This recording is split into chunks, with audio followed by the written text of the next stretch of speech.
YouTube? This is Steve from Average Joe's Fantasy Football, and we are now talking the rookie running back. This is probably one of the deepest rookie classes we have had at the running back position.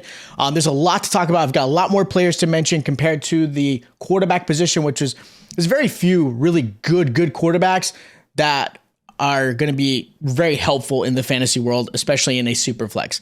But as far as running back goes, realistically, all these running backs I'm talking about could probably add some value to your team, depending on how deep you are in flex, running back position. Of course, if it's PPR, which I think most of you guys are playing, there's going to be some great value in here. So again, this is all my early rankings. This is going to be post combine. There's still going to be pro days that I have to obviously watch, but I've watched a lot of film, looked at a lot of different things, and these are my rankings. There's going to be a lot of great other YouTubers and PFF and all these other sites that will also give you some. So again, take these rankings with a grain of salt. This is my point of view of watching film, looking at different games, watching big games that these guys played in, and where I think they will have some really good value in the fantasy world. So we're going to kind of jump right into this. Now, the first guy I'm going to talk about is Bijan Robinson. We all know he is the unanimous number one back. There's no reason to try to be fancy, try to be cute, change it up. No, Bijan is the guy. And most likely in your 101 draft pick, he's the number one guy you're taking. Unless you've got so much depth at running back position on your dynasty team that maybe you take a Stroud or a Bryce Young or something like that, especially in Superflex, I could possibly see that. But realistically, even if you have great depth at running backs only have such a short lifespan, unfortunately, in fantasy and in real life. They're good for like 3 to 5 years. And getting a running back like Bijan is almost a must if you have the 101. So I've got a few shares in a few of my leagues that I'm in. So of course I am going to take Bijan. There's no reason not to. And I've seen a lot of great trades. I've seen people put out Twitter and stuff like that of what they're trying to get a 101. So I like that. Now, there really isn't much that hasn't been said about Bijan. He ran a 4.46 at the 40 in the combine. That just secured his position as far as his speed and his ability to outrun defenders. He forced the highest amount of missed tackles based off of PFF, higher than Javonte Williams, who was at the time the highest and still has great value. And right now, realistically, out of college, he is the closest to Ezekiel Elliott and Saquon Barkley as far as pure running back talent that is going to be the dominant dynasty back. And realistically, if you're doing a startup and you have the startup as the rookies as well, he's probably your number one back again. And just because, again, what he's going to bring is, so he's good at pass blocking. He's good at receiving. He's good at reading the blocks. He's patient. He uses his body really well. He's got great strength. There's no reason you can't get him. So I'm not going to talk too much about him just because I think we've all have seen enough and really heard podcasts and videos and all kinds of stuff. Bijan's number one. Now, number two, this is where things might change a little bit for some of you guys. I've got DeWayne McBride. He's got some great burst. He's very quick in small places. He does lack really deep, long speed, and that's okay. He's not going to outrun everybody, which is, again, you don't need the home run hitter all of the time. You would love it, like a Christian McCaffrey, an early Zeke, Saquon, some of those guys, Dalvin Cook. But I like what he does. There are some things he does miss. He doesn't always read the right hole at times. He can sometimes go right when he should have probably gone left, different things like that. If he's given the right line, though, I think he's going to be a great 2-down back, possibly a 3-down back. His receiving skill does have some issues. He wasn't really utilized in the passing game, so we're not really sure. He was a Dope Campbell finalist. He's one of the top backs in college. So again, I value him at number 2. I like what he's been able to do. He forced 76 missed tackles. Again, 36%. He was only behind Bijan and Javonte Williams. He's done a great job of again, using his body, his strength, his burst. I really like him coming in there. He was fourth amongst incoming backs with 1,072 yards after contact. He was graded really high just coming into college and out of college. I really like DeWayne McBride. He is my number 2 back. And things could change based off of pro days, but realistically, pro days just kind of puts you in shorts and kind of sees how fast you really are. Based off his game film, I don't know if I'm going to really adjust and move McBride. Landing spots will play a factor. So, of course, when we revisit this after the draft, there might be some changes, but I like him at number 2. Number 3, I've got Jahmyr Gibbs.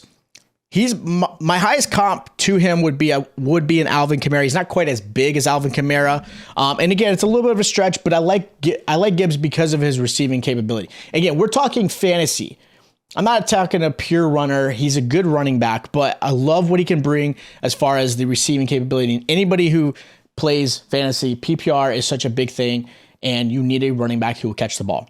He ran a 4.36 at the 40, which is amazing. He was the second fastest in the combine. He has great hands. He leads all backs in receiving grades, period. He is your best one coming into this. He's quick cutting. He reads the line really well.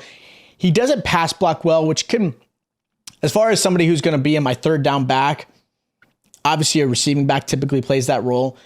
I also need you to pass block. So that kind of hinders him as far as being utilized as a full 3-down back. And even sometimes certain passing downs, depending on where that's going to be, that might hurt him a little bit. But he's a great receiving back. That's what's going to give his value. That's why I have him at number 3. He could use another 5 pounds or so of muscle to his body and not affect his speed. I think he can do that. I think he's got that capability. So again, I have him at number 3. Number 4, I've got Tyjae Spears. Look, Spears, I like a lot. He's very quick. He runs skinny in the hole. He showed plenty of receiving ability as well. Again, another value of why I have him a little bit higher.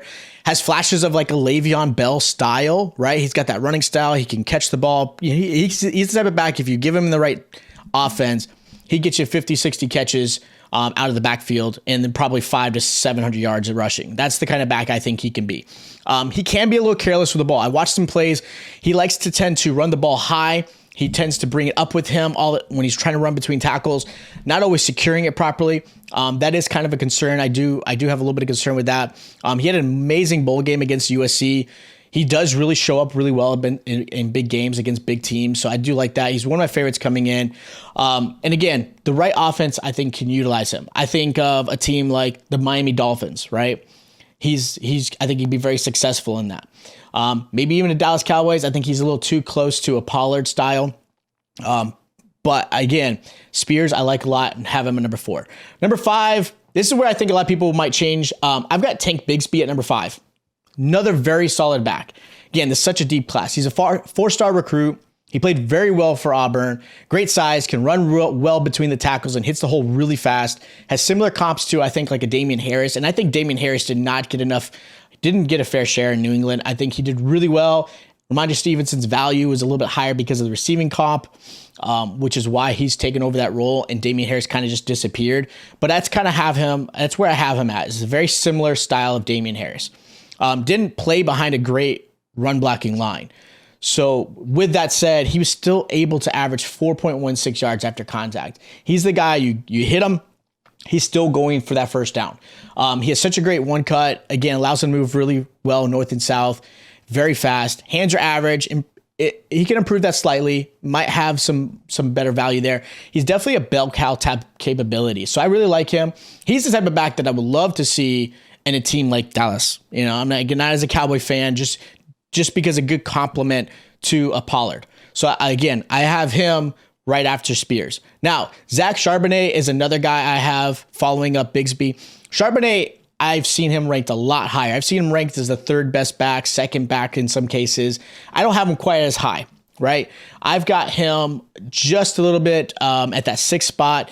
I've seen a lot of people really putting him really high. PFF's ranked really high as well. He's being predicted in the 2nd or 3rd round in NFL drafts. Maybe I could see that. I think a lot of people like what he's able to do. After slowing down and watching his film, I just wasn't overly impressed. He reminds me, and I'm probably going to get some hate for this, he reminds me of Ryan Matthews. Everyone remembers Ryan Matthews, but I think it was the 112 for the Chargers.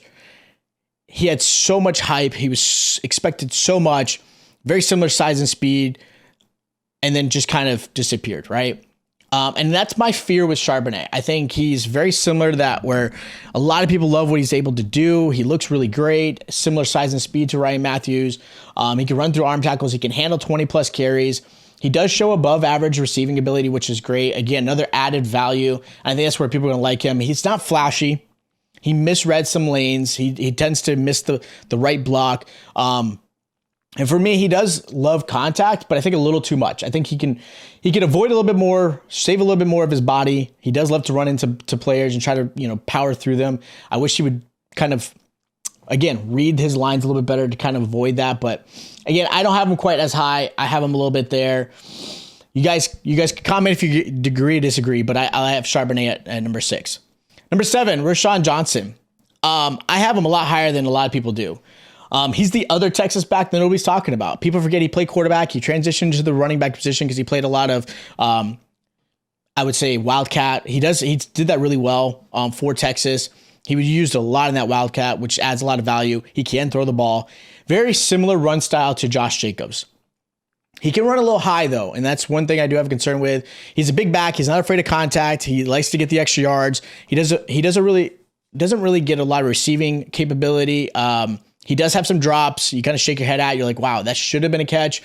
So he does have some lapse judgment when it comes to that. He just kind of, I think he's really thinking the run before he's thinking the catch. Again, something he could possibly learn and get better at. But again, not the best receiving back that you could get like a Bijan. I could see him being used as a 3rd down, 3-down type of back if in the right system.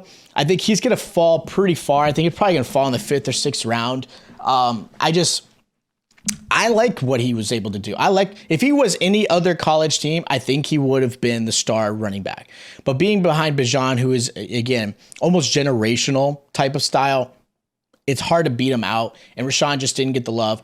But I liked what he was able to see. Again, I'm not having him up there near the top, but I have him kind of near the bottom. I think he's going to surprise some people. I like him. I'll take him in a few shares, probably in the 3rd rounds, just because I think what he could possibly do.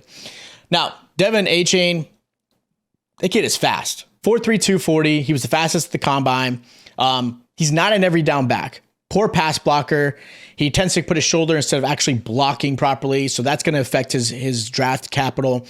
And again, if he's going to see the field often, right? He's willing to go after tough catches. He's a good receiving back. I like him. He reminds me a lot of like a Jamal Charles. I don't think quite the elite talent of Jamal Charles, but if everybody remembers doing fantasy back in the day with Jamal Charles, he was fantastic. I think everybody wanted him. But he's got this very similar running style and speed. Charles is a bit bigger, so again, A-Chain has to, the size does play a little bit, but I think he's my closest comp. That's like the highest possible comp he could possibly be. I don't think he's quite there. Now, in the right system, I think he actually ends up being a pretty solid flex player in fantasy.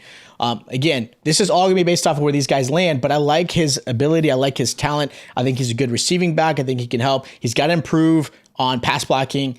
He does have to run a little bit tougher in the lanes, but I like him. I think, again, probably 4th to 5th round in the NFL draft. If in the right team, I think he'll add some value. Now, Kendra Miller, I have him. He's a big back. He's 6 foot. He's 220 pounds. His size helps him bounce off tacklers. He runs through arm tackles really well. Sneaky first step and runs really well through the hole. Doesn't use his size to his advantage, though. I think being a 220-pound back, you would think he'd probably use it a little bit better. He does tend to go down a little bit easy instead of churning and running his feet a little bit more to get the extra yards. So that's one thing I kind of was missing when I watched him play. Average hands. Does need some help there. Which is going to help affect him on getting on the field or off the field. Some of these guys I'm going to mention towards the end of this, even though it's a deep class, these guys are going to be probably 3rd round picks, maybe a possible flex when it comes to fantasy goes. I'm not putting these guys in the 2nd round, definitely not in the 1st round. I think realistically in the 1st round, Bijan's probably one of the few, and maybe Gibbs depending on where he goes, but again, Kendra Miller is probably going to be a late 3rd round pick, maybe a free agent, in your fantasy. Sean Tucker, the next guy I have, very explosive, good zone back, can take a few more steps needed when it should really be a one cut though. I think he tends to kind of pound his feet a little bit and kind of hesitate. Hands are okay. Had some drops, which does hurt his stock. I think he had 10 overall drops in his college career. Very good north and south runner. Runs really well through tackles, uses his power really well, played all 3 seasons as the lead back, so he can show he can handle the work. His lack of receiving skills does hurt him from being a true bell cow, which, again, depending on the team, he's a good 2-down back. He's going to be the goal line guy. He's going to be the guy that's going to get you 15 or so carries. He'll get you a touchdown or so. I like to compare him to Cam Akers. Right, Cam Akers has that same ability. I don't think he's a great receiving back per se, or at least Rams didn't use him that way. I watched a lot of him in Florida State.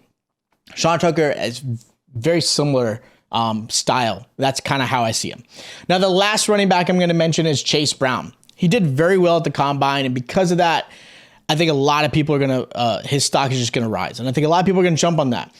I'm okay with other people in my league drafting Chase Brown. I'm not going after him per se, unless he just happens to fall at a good spot. He's just, again, third rounds possibly, but for his size, he has burst, 4.43 at the 40, very quick burst, showed very, very good hands. As big as he is, he doesn't run really strong. He gets tackled really easily through, whether it be safeties, linebackers, of course. He just gets brought down too easily, and I wish he was a little bit tougher when it came to that. I don't know if it's just he's trying to preserve his body. I'm not really sure. I watched too many times where you're like, why couldn't he get a few more yards? I just wish there was a little more willingness.